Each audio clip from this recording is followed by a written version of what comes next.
Hey, Better Nation, thank you so much for joining me. Just enjoying a cup of tea. Love my cup of teas. I've run out of PG tips, haven't I, in the office?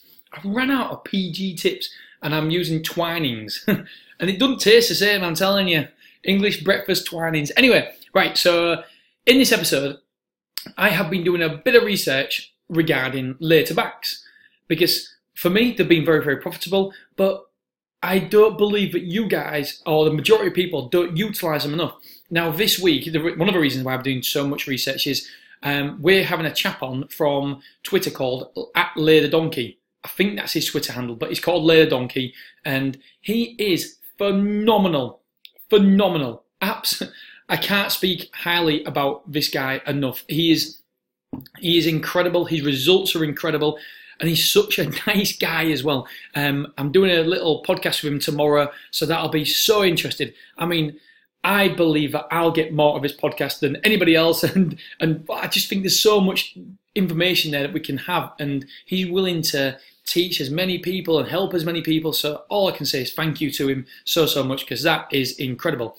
Anyway, so I wanted to go through a potential lay today. So all we do to find a lay in the Betting Guide tool, sponsored by Betfair. I wonder what you do for the rest of that. Oh no, it goes back to the homepage. Oh no. Oh dear me. Right, okay. Oh god. I wondered if it went to Betfair or not. Anyway, so the races tab, phew, we're back up and running. Don't put a thumbs down on this, okay? Put a thumbs up on YouTube.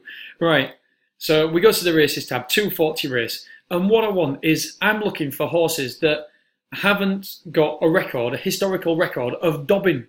So I just literally go here and I sort it by dobs. So the lowest all the way up to the highest, as you can see here.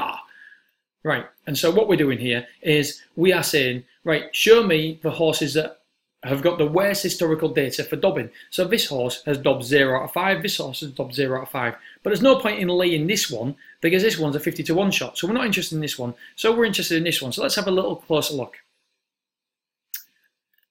And so we have a look here. So Betfair SP, 16.5 last time.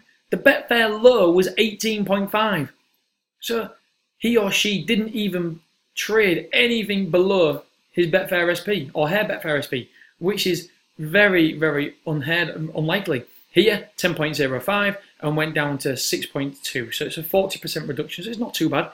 Here, Betfair SP 9.52 and traded at 8.8. So very, very little movement there. Again, 4.85 down to 4, very little movement. Look at this one, 9.75 and then traded at 20, which was massive. But the big one for me here is this 4.6. So Betfair SP 4.6 went on to win the race, as we can see over here. However, he traded at 40s. She traded at 40-1. So even if this horse wins the race, then the chances are that this horse will trade higher in play. So how do we profit about this horse then? So another thing to bear in mind is, if we look over here, the favourites is 4.9, has got a good dob history as well. I'm only using figures here. I aren't looking at anything else other than the figures. I aren't watching replays. I'm just trying to do this very, very simple and very, very quickly. And what I'm going to do here is we go across here to the Betfair. I'm always trying to keep these videos under 5 minutes now, because I know that I don't want you guys to be bored too much. So we've laid the horse at 7.4. Or we're going to try and lay the horse at 7.4. Just for an example, this isn't what I'm doing today. I will be laying this horse today if I remember the 240 race. So this here is, we're laying around about 7.4. This is just an example. I want to lay, I have a fixed liability of £512. That is what I want my liabilities to be. So £512, I don't mind. I will lay anything up to £500. That's not to say that my liability is £500, because if this horse comes out and he's travelling well and he's looking as though he's potentially, going well or whatever, then I will get out. I don't mind taking a loss. I will have a stop loss involved in this. We've got a software that comes with this in-running tool as well. We do have a software that you can put a stop loss in as well, and it'll do it automatically for you. So when you lay into back, I always recommend a stop loss. when you're back into lay, I never recommend a stop loss. So when you lay into back, have a stop loss in place because your liability is a lot bigger. So you must have a stop loss in place to protect your bank. Always protect your bank. But when you're back into lay, I'm quite confident that over a period of time I will make money. So I'm happy that if it goes decreases in price and we make money, fantastic. If it goes up and it eventually and it doesn't hit our money, then at our price, then I'm happy that we can take that hit on board because over a period of time with my back to lays, I'm convinced that I will make money. And on the later backs, it's just such a big liability that I want to protect the bank because it doesn't take a lot of them liabilities to come in and you're in serious trouble. So yeah, you need a big, if you're paying for them sort of stakes, there's no point playing with I've got a £2,000 bank, I've just got some bets in the Champions League.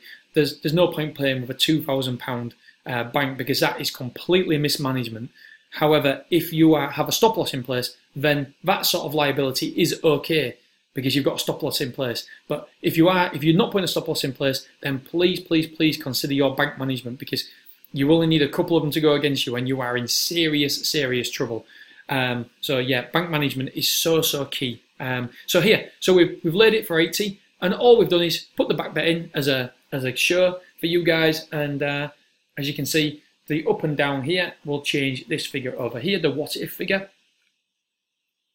And so we put in at 7.4, and we're hoping this goes. Show me the dough goes to 12, and we know by the previous in-play prices that in all likelihood is this horse probably will go that price, and it's a nice easy 30 quid because the chances are it won't win the race. It only won 1 out of 9, so the chances are that we'll make a nice easy 30 quid for not too much work. It's literally took me 3 or 4 minutes to see this. But please, Betting Nation, please, again, there is a link to the waiting list in the show notes on YouTube. But please don't think this software is a magic money-making system because it's not. It takes interpretation from yourself.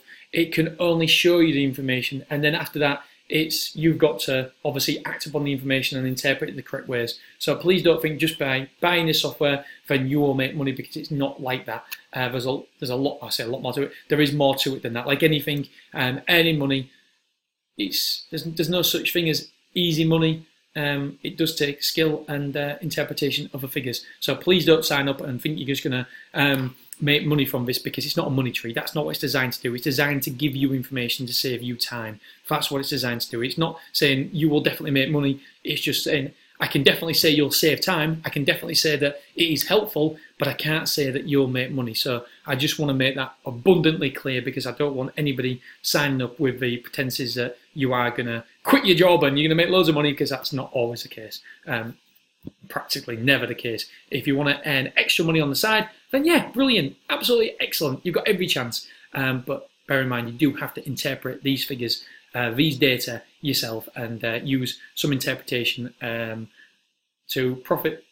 maximise your profit. Okay, well, Betting Nation, thank you so much for listening to this. And if you do want to sign up to the waiting list, it's thebettingguy.co.uk/waiting-list. And you put your name there and you will be informed as soon as the membership is open. Hopefully it'll be in about 4 or 5 weeks. But yeah, you'll be informed the very first. We've only got limited numbers, so you will be informed the first through that. Okay, thank you for watching this. Much appreciated. Don't forget to give it a thumbs up. Awesome, and subscribe.